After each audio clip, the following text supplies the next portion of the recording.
जय माता दी। स्वागत है आप सभी का। आप सभी में से बहुत सारे लोगों ने प्रश्न किया है चंद्र ग्रहण को लेकर, सूतक कब से रहेगा, मंदिर बंद कब हो जाएगा और क्या इस दिन व्रत करें नहीं करें, व्रत करें तो कैसे करें, इन सब के बारे में। और जो ये बहुत विशेष होती कोजागरी पूर्णिमा, यहाँ से हमारे दीपक लगने, कार्तिक के नियम शुरू हो जाते हैं, तो कैसे क्या करें, उसी की चर्चा हम इस वीडियो में करेंगे।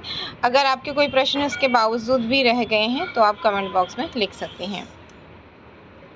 क्योंकि देखिए, कुछ लोग भ्रम फैला रहे हैं कि एक दिन पहले व्रत कर सकते हैं। आप एक दिन व्रत, जब पूर्णिमा शनिवार के दिन है तो आप एक दिन पहले व्रत कैसे कर सकते हैं? बिल्कुल नहीं कर सकते हैं। शुक्रवार को आप पूर्णिमा का व्रत बिल्कुल भी नहीं कर सकते हैं। ये भ्रम फैलाने वाली बात है।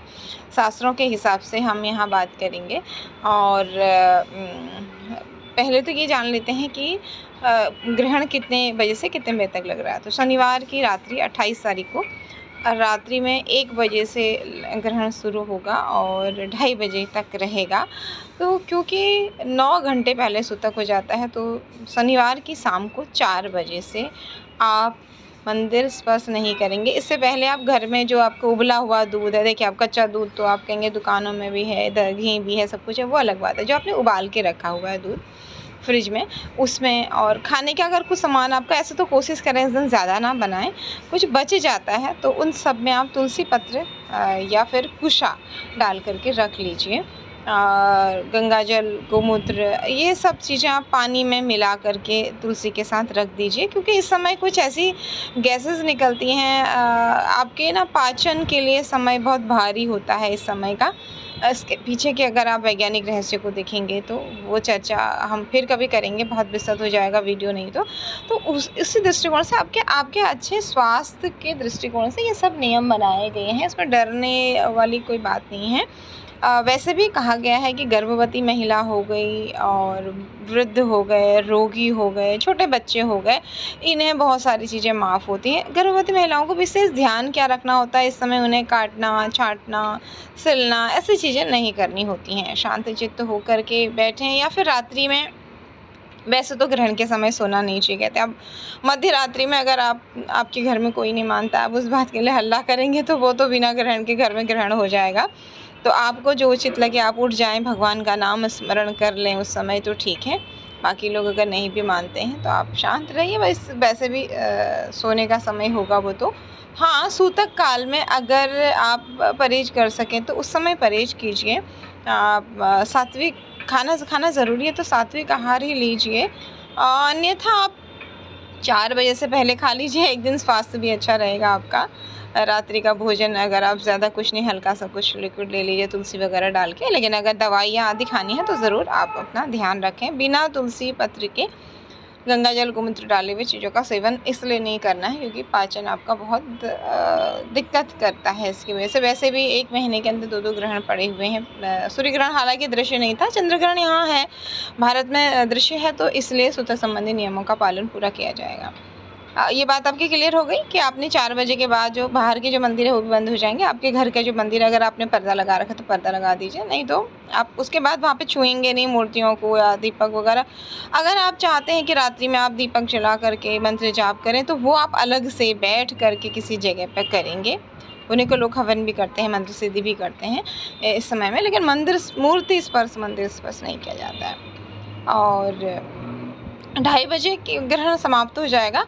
उसके बाद आपको दान ज़रूर करना चाहिए। ग्रहण के बाद स्नान और दान का बहुत ज़्यादा महत्व है। तीर्थ स्थान नहीं तो घर में ही आप जल में थोड़ा गंगा जल मिला करके उससे स्नान करें। सफ़ेद कपड़ा, चीनी, चावल, नारियल, चंदन, ये सब आपको दान करना चाहिए संकल्प के साथ। तो इसका आपको विशेष लाभ मिलता है। इस समय में आप, अगर आपके वर्त चार्ट में चंद्र राहु की युति है, चंद्रमा पीड़ित हैं, नीच के हैं, तो आपको इस समय में चंद्रमा के मंत्रों का जप करना चाहिए।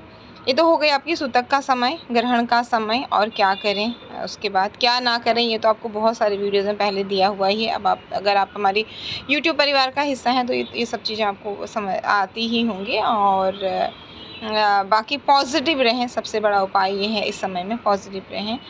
रात्रि का टाइम है देखने का, बाहर आने का तो कोई मतलब ही नहीं है वैसे भी। अब बात आती है आपकी पूर्णिमा का जो लोग व्रत करते हैं। देखिए पूर्णिमा आपकी उसी दिन है, तो पूर्णिमा का व्रत पूजा जो होगी आपकी कोजागरी की, वो आप जो सुबह जो भी करते हैं आप 4 बजे से पहले कर लीजिए। 4 बजे से पहले कुछ लोग चाहें तो भोजन भी कर सकते हैं। अगर आपकी तबीयत ख़राब है, आप अगले दिन तक भूखे नहीं रह सकते हैं, तो आप पहले खा लीजिए। नहीं तो फिर रात्रि को 4, अगर आपने व्रत किया है पूर्णिमा का, तो ना तो इस दिन अर्घ्य दिया जाएगा 2:30 बजे रात, अगर चाहें तो 3 बजे उठ कर के खीर बना करके, स्नान करके, दान के बाद खीर बना करके चंद्रमा की रोशनी में 2:30 बजे रात्रि आप रख, उसके बाद में 3 बजे के आसपास, क्योंकि 3, 4, 5, 1-2 घंटा तो मिल जाएगा। इससे कोजागरी पूर्णिमा बहुत महत्वपूर्ण होती है, चंद्रमा से अमृत की वर्षा होती है। तो आप चाहें तो उस टाइम पर 2:30-3 बजे नहा धो करके खीर बना करके चंद्रमा की रोशनी में रख सकते हैं और पूजन उस समय कर सकते हैं। लेकिन आपको शाम को उससे पहले उस दिन आपको शनिवार के दिन चंद्रमा का दर्शन पूजन नहीं करना है, और ना ही जैसे नॉर्मल पूर्णिमा में आप अर्घ्य देते हैं और खाना खाते हैं, तो उस दिन आपको नहीं देना है, क्योंकि ग्रहण काल में आपका व्रत पूजन वो मान्य उस हिसाब से नहीं होगा। अगर आप ये चाह रहे हैं कि हम व्रत नहीं छोड़ रहे हैं, हमें करना है, तो फिर आप अगले दिन सुबह नहा धो करके फिर भोजन करेंगे। जैसे मैंने आपसे कहा कि 3 बजे आप नहा धो करके, 4 बजे नहा धो करके भी आप कर सकते हैं। लेकिन सूतक काल में और ग्रहण काल में आपने कोई पूजन नहीं करना है। केवल आप एक जगह बैठ करके अपने इष्ट मंत्र, गुरु मंत्र का जप, मानसिक जप या जप कर सकते हैं। इसके अलावा आपको मंदिर को स्पर्श करना, मूर्ति को स्पर्श करना, चंद्रमा को अर्घ्य देना, ये सब कुछ भी नहीं करना है जब तक ग्रहण समाप्त नहीं होता है। आशा करती हूँ आपके प्रश्नों के उत्तर आपको मिल गए होंगे। ज़्यादा परेशान ना हों। गर्भवती महिलाएं शांत चित्त रहें, भगवान नाम सुनते रहें इस समय में, और जो नियम आपके घर के बड़े बताते हैं उसे ज़रूर फॉलो करें। अगर आपको कोई बताने वाला नहीं है तो एक नारियल अपने पास में रख लें, थोड़ा सा कुसा और थोड़ा सा चावल अपने एक कपड़े में बांध करके गोमूत्र लगा करके उसको पेट के पास, नाभि के पास एक हल्के से कपड़े में बांध दें, और ग्रहण समाप्त होने के बाद उसे हटा दें। या फिर आप गोबर इजीली नहीं मिलता, इसलिए मैंने आपको ये बताया, गोबर का हल्का सा लेप भी नाभि के चारों तरफ लगा करके पास में एक नारियल रख करके अगले दिन उस नारियल को आप हटा दें। पॉजिटिव रहें। और जैसे मैंने आपसे कहा कि रात्रि का समय है तो कोई दिक्कत ही नहीं होगी। अब आशा करती हूँ आपके सभी प्रश्नों के उत्तर आपको मिल गए होंगे। दान और स्नान का बहुत ज़्यादा महत्व है, और ध्यान का बहुत महत्व है। जैसे आप सो भी गए हैं, उस समय उठ करके आप मेडिटेशन कर सकते हैं, ध्यान कर सकते हैं। निश्चित रूप से आपको इसके सकारात्मक लाभ मिलेंगे। आने वाले कुछ दिन, 15 दिन, 40 दिन, 6 महीने, कोई बड़े निर्णय आप ले रहे हैं, कोई बड़े चेंजेस कर रहे हैं, तो वहाँ पर थोड़ा-सा सावधानी से आगे बढ़ें। और थोड़ा बहुत सभी के इमोशंस पर इस ग्रहण का प्रभाव पड़ेगा। बहुत जल्दी से गुस्सा आ जाना, बहुत जल्दी भावुक हो जाना, ऐसी चीज़ें इस ग्रहण के बाद थोड़ा दिखेंगी। वैसे भी इस समय में भी ये चीज़ें हो रही हैं ग्रहों की स्थिति के अनुसार। अपने और अपनों का ध्यान रखें। Thank you so much for your lovely comments, subscribe and share. जय माता दी।